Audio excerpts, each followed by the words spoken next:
সুপ্রিয় দর্শক, আপনারা সকলেই অবগত হয়ে গেছে যে 1 জুন থেকে কিন্তু অন্নপূর্ণা ভাণ্ডার তথা লক্ষ্মীর ভাণ্ডার, যুবসাথী, শিক্ষাশ্রী, কন্যাশ্রী, বাংলা আবাস যোজনা, আর যে স্কিমগুলো, কৃষক বন্ধু, আর যে স্কিমগুলো আছে সেই স্কিমগুলোর টাকা ডিবিটি লিঙ্ক ছাড়া ঢুকবে না। এবং সব থেকে জানার বিষয়, ডিবিটি লিঙ্ক নিয়ে আমি একটা ভিডিও করেছিলাম এবং সেই ভিডিওতে প্রচুর মানুষ কমেন্টস করেছেন এবং প্রচুর শেয়ার করেছেন। ইভেন অনেকেই জিজ্ঞেস করেছে যে আমার ডিবিটি লিঙ্ক আছে কিনা, সেটা আমি কিভাবে জানবো, বা আমি ডিবিটি লিঙ্ক করব সেটা কিভাবে জানবো। আমি প্রথমেই আপনাদের 2-3টে জিনিস একেবারে ক্লিয়ার করে দিই। ডিবিটি লিঙ্ক মানেই হচ্ছে কিন্তু আপনার ব্যাংক অ্যাকাউন্টের সাথে আধার সিডিং আছে কিনা।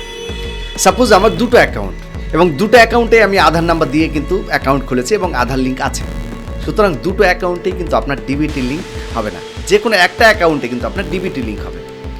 এবার জানার বিষয় হচ্ছে যে আপনার কোনটা অ্যাকাউন্টে ডিবিটি লিঙ্ক আছে, এটা একটা জানার বিষয় আছে। এবং যদি ডিবিটি লিঙ্ক না থাকে, মানে আপনি একেবারে ফ্রেশার, তাহলে আপনি ডিবিটি লিঙ্কটা কিভাবে করবেন। আজকে একেবারে 2 মিনিটের মধ্যে আপনি কিন্তু আপনার মোবাইল থেকেই ইজি প্রসেসে অতি সহজেই কিন্তু আপনি ডিবিটি লিঙ্কটা করাতে পারবেন। সুতরাং আমরা এদিক ওদিক কোনোরকমভাবে দেরি না করে একেবারে চলে যাব মেন পয়েন্টে, যে ডিবিটি লিঙ্কটা আমি কিভাবে করব, বা আমার যে ডিবিটি লিঙ্ক হয়ে আছে সেই ডিবিটি লিঙ্কটা আদৌ কোন ব্যাংকে হয়ে আছে সেটাও একটু দেখব, কীভাবে দেখব। তো আমি একেবারে চলে যাচ্ছি, আপনি কিন্তু মোবাইল থেকেই করবেন, আমিও যদি মোবাইল থেকেই করে দেখাবো। আমি চলে যাচ্ছি আমার এই মোবাইলের স্ক্রিনে, দেখতে পাচ্ছেন আমি চলে এসেছি আমার সেই মোবাইলের স্ক্রিনে। এবার আপনাদের প্রথমেই বলে দিই, যদি আপনি অ্যান্ড্রয়েড ইউজার হন তাহলে আপনি প্লে স্টোর থেকে একটি অ্যাপস ডাউনলোড করবেন, বা অ্যাপেল ইউজার হন তাহলে আপনি অ্যাপস স্টোর থেকে একটি অ্যাপস ডাউনলোড করবেন। সেই অ্যাপসটির নাম হচ্ছে উমাং, UMANG, উমাং। আমি যেহেতু আগে থেকেই অ্যাপসটি ইনস্টল করে রেখেছি, সেহেতু আমাকে ইনস্টল করতে বলছে না, ওপেন করতে বলছে। তো আমি ওপেন করলাম। আপনি যখনই অ্যাপসটি ওপেন করবেন এরকম একটি প্রথমত ইন্টারফেস আসবে, দেখতে পাচ্ছেন ইন্টারফেসটি, এরকম একটি ইন্টারফেস কিন্তু আসবে। আর আসার পরে আপনি যদি নিউ ইউজার হন, আপনি সাপোজ নতুন ইউজার উমাং অ্যাপসে, তাহলে আপনাকে নিউ রেজিস্ট্রেশনে গিয়ে ক্লিক করতে হবে। আপনার মোবাইল নাম্বার এবং একটা ওটিপি আসবে সেই মোবাইল নাম্বারে, দেন আপনাকে এমপিন জেনারেট করে কিন্তু আপনাকে করতে হবে, সেটা একেবারে ইজি প্রসেস। এবার আপনি যখন করে নিলেন, লগ ইন করলেন, লগ ইন করার পরে সার্চ অপশানে গিয়ে লিখবেন NPCI। আপনি যখনই NPCI লিখবেন, NPCI লেখার পরেই আপনার অপশন আসবে একটা আধার সিডিং, সেকেন্ড অপশানটি আসবে আধার সিডিং।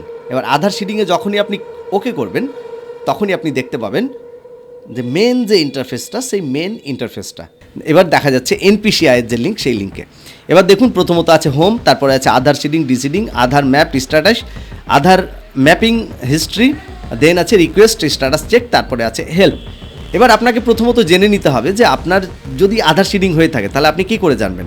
তাই আপনাকে ওকে করতে হবে আধার ম্যাপিং, আধার ম্যাপড স্ট্যাটাস। আধার ম্যাপড স্ট্যাটাসে যখনই আপনি ওকে করবেন তখনই আপনার আধার নাম্বার এবং আপনাকে একটি ক্যাপচা দিয়ে কিন্তু সেটাতে সাবমিট করতে হবে, চেক স্ট্যাটাসে ওকে করতে হবে। যখনই আপনি চেক স্ট্যাটাসে ওকে করবেন, একটা আপনার যে আধার লিঙ্কেজ মোবাইল নাম্বার রয়েছে সেই আধার লিঙ্কেজ মোবাইল নাম্বারে একটা ওটিপি যাবে, এবং ওটিপিটা আপনি যখনই দেবেন, এখানে দেওয়ার পরে আপনি কনফার্ম করবেন, তখনই আসবে আপনার মেন যে পার্টটা, যে আপনার কোন ব্যাংক অ্যাকাউন্টটা আধার ডিবিটি লিঙ্ক হয়ে আছে, আধারের সাথে ডিবিটি লিঙ্ক হয়ে আছে। দেখুন আমি যখন এই ওটিপিটা দিলাম, আমার একটা স্টেট ব্যাংকের অ্যাকাউন্ট রয়েছে, সেই স্টেট ব্যাংকের অ্যাকাউন্টটা এখানে কিন্তু অলরেডি ডিবিটি লিঙ্ক এনেবল হয়ে রয়েছে। সুতরাং এটা চলে গেল আপনার দেখার বিষয়, যে আপনার আধার লিঙ্কেজ বা ডিবিটি লিঙ্ক কোন অ্যাকাউন্টে হয়ে আছে সেটা আপনি দেখে নিলেন। এবার যাদের ডিবিটি লিঙ্ক নেই, মানে ডিবিটি লিঙ্ক আপনি করবেন, আধার সিডিং অপশানে কিন্তু যাবেন। সেকেন্ড যে অপশানটা দেখতে পাচ্ছেন, সেকেন্ড অপশান, আপনাকে সেকেন্ড অপশানে কিন্তু যেতে হবে। আপনি যখনই সেকেন্ড অপশানে ওকে করবেন, আমি যেহেতু প্রথম পেজটা দেখছিলাম সেই কারণে এখানে আমাকে কনফার্ম করতে বলছে যে আমি সার্ভিসটা চেঞ্জ চাইছি। সুতরাং আমি কনফার্ম করলাম। কনফার্ম করার পরেই কিন্তু আধার সিডিং অপশানে গিয়েই কিন্তু আমাকে চাইছে প্রথমে আমার আধার নাম্বার। সুতরাং আমি আমার প্রথমে তো আধার নাম্বারটা দিয়ে দিলাম এখানে। এবার দেওয়ার পরে আমি যেহেতু সিডিং করব, সুতরাং আমি সিডিং অপশানে ক্লিক করলাম। এবার জানার বিষয় আছে যে আপনার সাপোজ ধরুন অন্নপূর্ণা ভাণ্ডারে বা লক্ষ্মীর ভাণ্ডারে বা যুবসাথীতে যেই অ্যাকাউন্টটা আপনি দিয়েছেন, সেই অ্যাকাউন্টটা কোন ব্যাংকের, সেইখানে এটা ব্যাংকটা সিলেক্ট করতে হবে। আপনার 4-5টা অ্যাকাউন্ট থাকতে পারে, আপনি যে অ্যাকাউন্টটা দিয়েছেন সেই অ্যাকাউন্টটা এখানে ব্যাংকটা সিলেক্ট করতে হবে। সেই ব্যাংকটা আমি সিলেক্ট করলাম। এবার এখানে দেখুন ফ্রেশ সিডিং, তারপরে আছে movement same bank with another account, মানে একটা ব্যাঙ্কে হয়তো দুটো অ্যাকাউন্ট আছে আপনার, আপনি কোনটা অ্যাকাউন্টের সাথে আধার সিডিং করতে চাইছেন। তারপরেরটা আছে movement from on bank to another bank. আমার যেহেতু স্টেট ব্যাঙ্কে ছিল, এবার আমি পাঞ্জাব ন্যাশনাল ব্যাঙ্কে করছি, সুতরাং আমি তৃতীয় নম্বর অপশানটাতে ওকে করব। তৃতীয় নম্বর অপশানটাতে যখনই ওকে করব তখনই কিন্তু আমার একটা নিচে যে ডিটেলসগুলো আছে সেই ডিটেলসগুলো কিন্তু আমার কাছে চাইবে, মানে অ্যাকাউন্ট নাম্বার চাইবে, কনফার্ম করতে বলবে, তারপরে ডিটেলসটা আসবে। সেটা কীভাবে আসছে সেটা একটু দেখে নিন। আমি সিলেক্ট করলাম one bank to another bank, আমি আমার অ্যাকাউন্ট নাম্বারটা এখানে দিচ্ছি, আমি পাঞ্জাব ন্যাশনাল ব্যাঙ্কের অ্যাকাউন্ট নাম্বারটা এখানে দেবো। দেওয়ার পরে একটা দেখতে পাচ্ছেন একটা কনসেন্ট বক্স আছে, সেই কনসেন্ট বক্সটাকে আপনাকে ওকে করতে হবে। কনসেন্ট বক্সটায় আমি ওকে করলাম। ওকে করার পরে নিচে একটা ক্যাপচা আছে, ক্যাপচাটা আমি ওখানে পুট করে দেবো। ক্যাপচা আমি পুট অলরেডি করে দিলাম, করে দেওয়ার পরে আমি সাবমিট করলাম। এবার সাবমিট করার পরে আরেকটি কিন্তু কনসেন্ট বক্স আছে, কনসেন্ট কিছু নিয়মকানুন আছে তাদের, সেখানে নিচের দিকে গিয়ে দেখতে পাবেন এগ্রি অ্যান্ড কন্টিনিউ।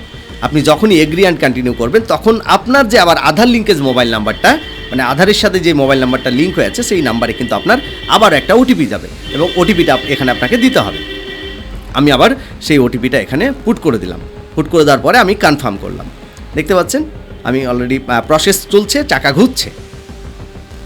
এবার আপনার আধার সিডিংটা হলো কি না আপনি এবার এখানে দেখতে পাবেন। এবার দেখুন যে আপনার কোন ব্যাঙ্কে অ্যাকাউন্ট ছিল, ম্যাপ হয়েছিল আধারটা, এবার আপনি কোন ব্যাঙ্কে ম্যাপ করতে চাইছেন সেখানে এখানে সে একটা কিন্তু পপ আপ এখানে নোটিফিকেশান এসছে। এবার আপনি কনফার্ম করে দিন সেটাকে। কনফার্ম করলেন, এবার Aadhaar seeding is in pending status, kindly check after some time. এবার হয়ে গেল এই পর্বটা। এবার আপনাকে দেখে নিতে হবে যে নিচে যে রেফারেন্স নাম্বারটা রয়েছে সেই রেফারেন্স নাম্বারটা, এটা তো একটুখানি টাইম লাগছে যেহেতু সারা পশ্চিমবঙ্গের মানুষ একসাথে এই কাজটা এখন করছে। এবার এই রেফারেন্স নাম্বারটা আপনি কিন্তু কপি করে নিলেন। কপি করে নেওয়ার পরে আপনাকে করতে হবে কি, আপনি আবার হোমে যাবেন। হোমে যাওয়ার পরে ওখানে দেখতে পাবেন check status, request status check. এবার রিকোয়েস্ট স্ট্যাটাস চেকে যখনই আপনি ওকে করছেন আবার তখন ওখানে এরকম একটা ইন্টারফেস কিন্তু দেখতে পাচ্ছেন আধার রিকোয়েস্ট ফর আধার মানে সিডিং, আর যে রেফারেন্স নাম্বারটা আপনি কপি করেছিলেন সেই রেফারেন্স নাম্বারটা এখানে দেবেন এবং নিচে একটা ক্যাপচার অপশন আছে, আপনি ক্যাপচাটাও দেবেন। আর উপরের যে অপশান সেগুলোতে আধার সিডিংয়ে ক্লিক করতে হবে এবং আপনি যেহেতু একটা অ্যাকাউন্ট থেকে একটা ব্যাঙ্ক থেকে অন্য ব্যাঙ্কে ওকে করেছিলেন সেই কারণে আপনাকে ওটা করতে হবে, দিয়ে চেক স্ট্যাটাসে ওকে করতে হবে। আমি যেহেতু তাড়াহুড়ো করে আপনাদের দেখানোর সাথে করেছি সেই কারণে আমার স্ট্যাটাসটা এখনও পেন্ডিং আছে, তাই এরকম একটি ইন্টারফেস কিন্তু আসছে। আশা করি আপনারা বুঝতে পেরে গেছেন যে আমি কিভাবে ডিবিটি লিঙ্কটা করলাম এবং আপনারাও ইজি প্রসেসে কিন্তু ডিবিটি লিঙ্কটা করতে পারবেন। আশা করি আপনারা এই ভিডিও থেকে অনেক উপকৃত হবেন, এটুকু আশা রাখছি এবং ভিডিওটিকে শেয়ার করার জন্য অনুরোধ করব, কেননা প্রচুর মানুষ বর্তমানে সংশয়ে পড়ে রয়েছেন, দ্বিধায় পড়ে রয়েছেন যে ডিবিটি লিঙ্কটা এক্স্যাক্টলি কী, ডিবিটি লিঙ্ক কীভাবে করা যায়। সুতরাং ভিডিওটিকে সকলের মাঝে শেয়ার করে দিন, আপনার বন্ধু বান্ধব পরিবার যতজন আছেন সবাই কিন্তু সবার মাঝে কিন্তু শেয়ার করে দিন। এটুকু আমার এই পেজের পক্ষ থেকে, আজহার টক্স ইউটিউব চ্যানেলের পক্ষ থেকে, আজহার টক্স ইনস্টাগ্রাম আইডির পক্ষ থেকে এটুকু কিন্তু করজোরে রিকোয়েস্ট।